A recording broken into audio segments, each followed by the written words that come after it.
Why are there not more people talking about how your money could be working for you, even while you sleep or go about your daily life? Imagine waking up each day knowing that your savings are quietly growing in the background, helping you get closer to your dreams. Well, that's what investing is all about. It's not just for experts or people with a lot of money, it's a powerful tool that anyone can use to build a brighter financial future.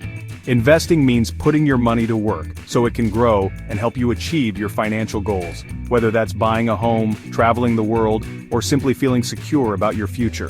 Think of it like planting a seed. You start with something small, but with the right care and patience, it can turn into something much bigger. You put it in the ground, and with time, care, and a bit of sunshine, it grows into a plant. Investing is similar. Your money needs time and attention to flourish. Over the years, your investments can blossom, turning small contributions into a much larger sum. This is the magic of compounding, earning returns on both your original money and the growth it generates. Why does investing matter? Because it helps you build wealth and opens doors to opportunities you might not have thought possible. If you leave your money sitting in a regular bank account, it might feel safe, but it often doesn't grow fast enough to keep up with rising prices. Inflation is when things get more expensive over time, like groceries, gas, or even your morning coffee. If your money isn't growing, it's actually losing value. Investing helps your money grow faster than inflation, so you can buy more in the future and maintain your lifestyle, no matter how prices change. And here's the best part. Investing is for everyone, not just the wealthy or financial experts. No matter your age, background, or income, you can start building wealth today. You can start small, even with just a few dollars, and gradually increase your investments as you learn and gain confidence. Every little bit counts, and consistency is key. The key is to start early, and let time work its magic. The sooner you begin, the more your money can grow, thanks to the power of compounding. Remember, the earlier you start, the more time your money has to grow. Even small investments can add up to big results over the years. Investing may seem complicated at first, with all the different options and terms, but it doesn't have to be overwhelming. There are simple ways to get started and plenty of resources to help you along the way. With a little knowledge and guidance, you can make your money work for you and secure your financial future. It's about taking small steps today for a more comfortable tomorrow. So let's dive in and explore the exciting world of investing together. Whether you're just starting out or looking to grow your wealth, there's something here for everyone. One popular way to invest and potentially grow your wealth over time is by buying stocks. Stocks are one of the most talked about investment options, and for good reason. They offer a way for everyday people to participate in the success of some of the world's biggest companies. Imagine you own a piece of your favorite bakery. Every time the bakery does well, you benefit too. You're not just a customer anymore, you're a part owner, even if it's just a small slice. That's what owning a stock is like, except instead of a local bakery, you're owning a tiny piece of a large company. Maybe a tech giant, a car manufacturer, or a global retailer. When you buy a stock, you become a shareholder, which means you have a claim on part of that company's assets and earnings. This piece is called a share. Each share represents a small ownership stake in the company. The more shares you own, the bigger your piece of the company. When you buy a stock, you're hoping the company will do well and its value will increase.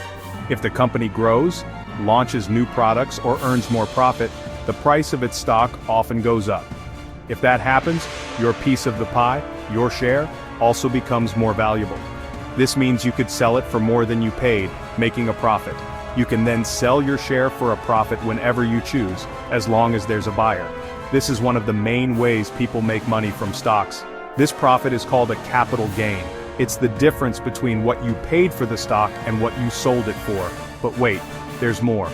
Some companies also share their profits with their stockholders in another way, not just through rising stock prices.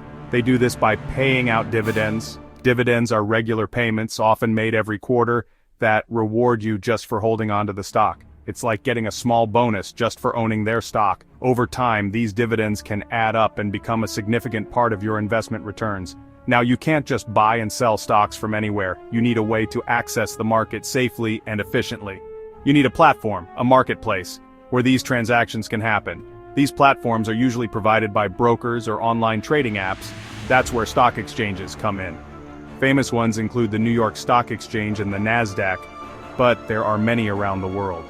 These are places where buyers and sellers come together to trade stocks, set prices, and ensure everything runs smoothly and fairly. Think of it like a giant online marketplace for company shares, connecting people from all over the world who want to buy and sell pieces of companies. Stocks are just one way to invest your money and potentially grow your wealth, but there's another important option that often gets less attention: bonds. To understand bonds, think about what happens when you lend money to a friend or family member. You're helping them out, and in return you expect to be paid back, usually with a little extra as a thank you for your trust and support. This extra amount is like interest, a reward for letting someone use your money for a while. It's a simple, everyday example of how lending works. Bonds operate on the same basic principle, but instead of lending to individuals, you're lending to much larger entities. Governments or corporations that need funds for big projects, infrastructure, or business expansion. When you buy a bond, you're essentially acting as the bank. You give your money to the issuer, whether it's a government or a company, and in return, they make a legal promise to pay you back. This promise includes paying you back the full amount you lent, known as the principal or par value, on a specific date in the future. This date is called the maturity date, and it's clearly stated when you buy the bond. But that's not all. Until the maturity date arrives, the issuer also agrees to pay you regular interest payments, usually every 6 months or once a year. These payments are like a steady stream of thank yous for trusting them with your money. The interest rate you receive is called the coupon rate. It's set when the bond is issued and tells you exactly how much you'll earn from your investment each year. Compared to stocks, bonds are generally considered less risky. That's because bonds offer more predictability. You know how much you'll get paid and when, as long as the issuer keeps their promise. The key details, how much you'll get back, called the par value, and when you'll get it, the maturity date, are all spelled out in advance. Of course, there's still some risk, because if the issuer runs into trouble and can't pay, you might not get all your money back. But for many investors, this risk is much lower than with stocks. While bonds might not offer the same potential for high returns as stocks, they provide a sense of stability and predictability to your investment portfolio. By including bonds, you can balance out the ups and downs of the stock market, helping to protect your savings and achieve your long-term financial goals with greater confidence. Now, you might be wondering how all this money moves around from savers to borrowers. Well, that's where financial institutions come in. They act as intermediaries, connecting those who have money to save with those who need to borrow. Banks are a common example. You deposit your savings in a bank, and they use that money to give out loans to individuals and businesses. This flow of money is crucial for the economy to grow and thrive, but banks aren't the only players in the game. There are also investment funds, which pool money from many investors to invest in a diversified portfolio of assets like stocks, bonds, and real estate. This allows investors to access a wider range of investments and potentially earn better returns. Thanks for watching. If you found this video helpful and want to keep learning how to make your money work for you, don't forget to like this video and subscribe to your friendly investor channel. Hit the notification bell so you never miss a new tip or investing insight. Let's build a brighter financial future together. See you in the next video.